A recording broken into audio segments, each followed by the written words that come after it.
The Russian Sleep Experiment.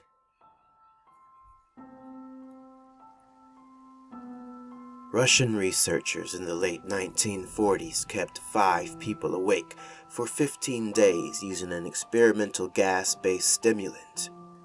They were kept in a sealed environment to carefully monitor their oxygen intake so the gas didn't kill them, since it was toxic in high concentrations. This was before the closed-circuit cameras, so they had only microphones and 5-inch thick glass porthole-sized windows into the chamber to monitor them. The chamber was stocked with books, cots to sleep on but no bedding, running water and toilet, and enough dried food to last all 5 for over a month. The test subjects were political prisoners deemed enemies of the state during World War II. Everything was fine for the first 5 days. The subjects hardly complained, having been promised, falsely, that they would be freed if they submitted to the test and did not sleep for 30 days. Their conversations and activities were monitored, and it was noted that they continued to talk about increasingly traumatic incidents in their past, and the general tone of their conversations took on a darker aspect after the 4-day mark. After 5 days, they started to complain about the circumstances and events that led them to where they were, and started to demonstrate severe paranoia. They stopped talking to each other and began alternately whispering to the microphones in one-way mirrored portholes. Oddly, they all seemed to think they could win the trust of the experimenters by turning over their comrades, the other subjects in captivity with them. At first, the researchers suspected this was an effect of the gas itself. After 9 days, the first of them started screaming. He ran the length of the chamber, repeatedly yelling at the top of his lungs for 3 straight hours. He continued attempting to scream, but was only able to produce occasional squeaks. The researchers postulated that he had physically torn his vocal cords. The most surprising thing about this behavior is how the other captors reacted to it. Or rather, didn't react to it. They continued whispering to the microphones until the second of the captives started to scream. The 2 non-screaming captives took the books apart, smeared page after page with their own feces, and pasted them calmly over the glass portholes. The screaming promptly stopped. So did the whispering to the microphones. After 3 more days passed, the researchers checked the microphones hourly to make sure they were working, since they thought it impossible that no sound could be coming with 5 people inside.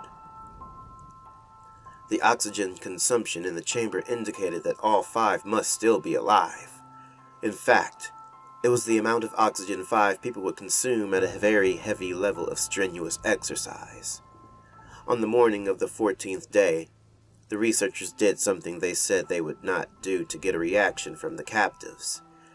They used the intercom inside the chamber, hoping to provoke any response from the captives they were afraid were either dead or vegetables.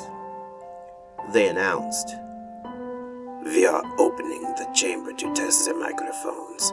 Step away from the door and lie flat on the floor, or you will be shot. Compliance will earn one of you your immediate freedom." To their surprise, they heard a single phrase and a calm voice response. "We no longer want to be freed." Debate broke out among the researchers and the military forces funding the research. Unable to provoke any more responses using the intercom, it was finally decided to open the chamber at midnight on the 15th day. The chamber was flushed of the stimulant gas and filled with fresh air, and immediately voices from the microphones began to object. 3 different voices began begging, as if pleading for the life of loved ones, to turn the gas back on. The chamber was opened, and soldiers sent in to retrieve the test subjects. They began to scream louder than ever, and so did the soldiers when they saw what was inside. 4 of the 5 subjects were still alive, although no one could rightly call the state that any of them were in life. The food rations past day 5 had not been so much as touched. There were chunks of meat from the dead test subject's thighs and chests stuffed into the drain in the center of the chamber, blocking the drain and allowing 4 inches of water to accumulate on the floor. Precisely how much of the water on the floor was actually blood was never determined. All 4 surviving test subjects also had large portions of muscle and skin torn away from their bodies. The destruction of flesh and exposed bone on their fingertips indicated that the wounds were inflicted by hand, not with teeth, as the researchers initially thought. Closer examination of the position and angles of the wounds indicated that most, if not all of them, were self-inflicted. The abdominal organs below the ribcage of all 4 test subjects had been removed, while the heart, lungs, and diaphragm remained in place. The skin and most of the muscles attached to the ribs had been ripped off, exposing the lungs through the ribcage. All the blood vessels and organs remained intact. They had just been taken out and laid on the floor, fanning out around the eviscerated but still living bodies of the subjects. The digestive tract of all 4 could be seen to be working, digesting food. It quickly became apparent that what they were digesting was their own flesh that they had ripped off and eaten over the course of days. Many of the soldiers were Russian special operatives at the facility, but still many refused to return to the chamber to remove the test subjects.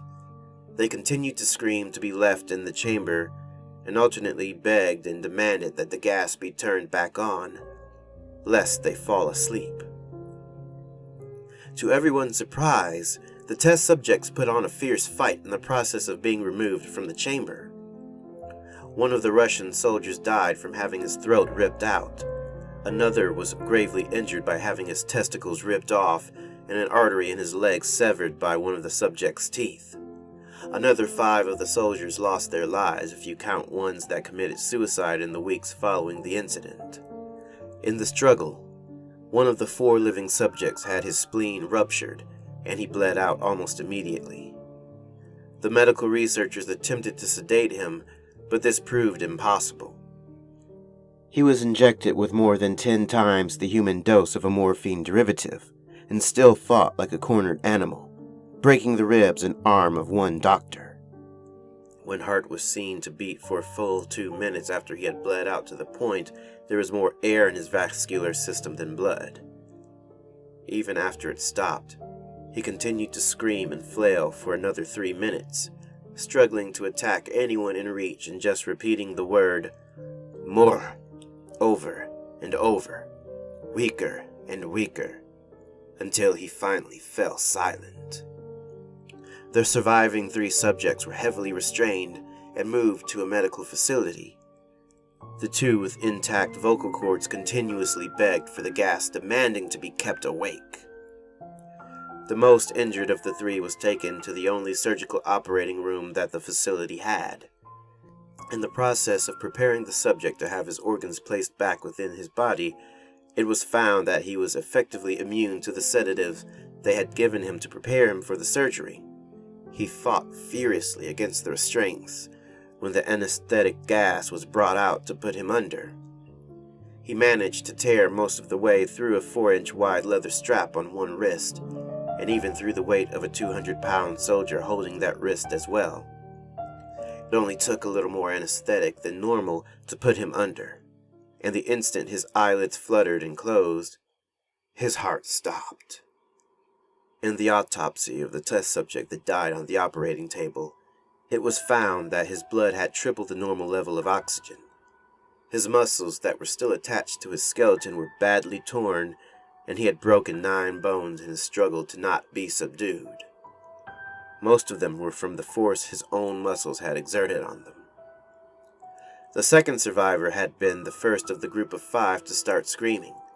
His vocal cords destroyed, he was unable to beg or object to surgery, and he only reacted by shaking his head violently in disapproval when the anesthetic gas was brought near him. He shook his head yes when someone suggested, reluctantly, they try the surgery without anesthetic, and did not react for the entire 6-hour procedure of replacing his abdominal organs and attempting to cover them with what remained of his skin. The surgeon presiding stated repeatedly that it should be medically impossible for the patient to still be alive. One terrified nurse assisting the surgery stated that she had seen the patient's mouth curl into a smile several times whenever his eyes met hers. When the surgery ended, the subject looked at the surgeon and began to wheeze loudly, attempting to talk while struggling. Assuming this must be something of drastic importance, the surgeon had a pen and pad fetched so the patient could write his message. It was simple. Keep cutting. The other 2 test subjects were given the same surgery, both without anesthetic as well, although they had to be injected with a paralytic for the duration of the operation. The surgeon found it impossible to perform the operation while the patients laughed continuously. Once paralyzed, the subjects could only follow the attending researchers with their eyes. The paralytic cleared their system in an abnormally short period of time, and they were soon trying to escape their bonds. The moment they could speak, they were again asking for the stimulant gas. The researchers tried asking why they had injured themselves, why they had ripped out their own guts, and why they wanted to be given the gas again. Only one response was given: I must remain awake. All 3 subjects' restraints were reinforced, and they were placed back into the chamber awaiting determination as to what should be done with them. The researchers, facing the wrath of their military benefactors for having failed the stated goals of their project, considered euthanizing the surviving subjects. The commanding officer, an ex-KGB, instead saw potential and wanted to see what would happen if they were put back on the gas. The researchers strongly objected, but were overruled. In preparation for being sealed in the chamber again, the subjects were connected to an EEG monitor and had their restraints padded for long-term confinement. To everyone's surprise, all 3 stopped struggling the moment it was let slip that they were going back on the gas. It was obvious that at this point all 3 were putting up a great struggle to stay awake. One of the subjects that could speak was humming loudly and continuously. The mute subject was straining his legs against the leather bonds with all his might. First left, then right, then left again for something to focus on. The remaining subject was holding his head off his pillow and blinking rapidly. Having been the first to be wired for EEG, most of the researchers were monitoring his brainwaves in surprise. They were normal most of the time, but sometimes flatlined inexplicably. It looked as if he were repeatedly suffering brain death before returning to normal. As they focused on paper scrolling out of the brainwave monitor, only one nurse saw his eyes slip shut at the same moment his head hit the pillow. His brain waves immediately changed to that of deep sleep, then flatlined for the last time as his heart simultaneously stopped. The only remaining subject that could speak started screaming to be sealed in now. His brainwaves showed the same flat lines as one who had just died from falling asleep. The commander gave the order to seal the chamber with both subjects inside, as well as 3 researchers. One of the named 3 immediately drew his gun and shot the commander point blank between the eyes, then turned the gun on the mute subject and blew his brains out as well. He pointed his gun at the remaining subject, still restrained to a bed as the remaining members of the medical and research team fled the room. I won't be locked in here with these things. Not with you! He screamed at the man strapped to the table. What are you? He demanded. I must know. The subject smiled. Have you forgotten so easily? The subject asked. We are you. We are the madness that lurks within you all, begging to be free at every moment in your deepest animal mind. We are what you hide from in your beds every night. We are what you sedate into silence and paralysis when you go to the nocturnal haven where we cannot tread.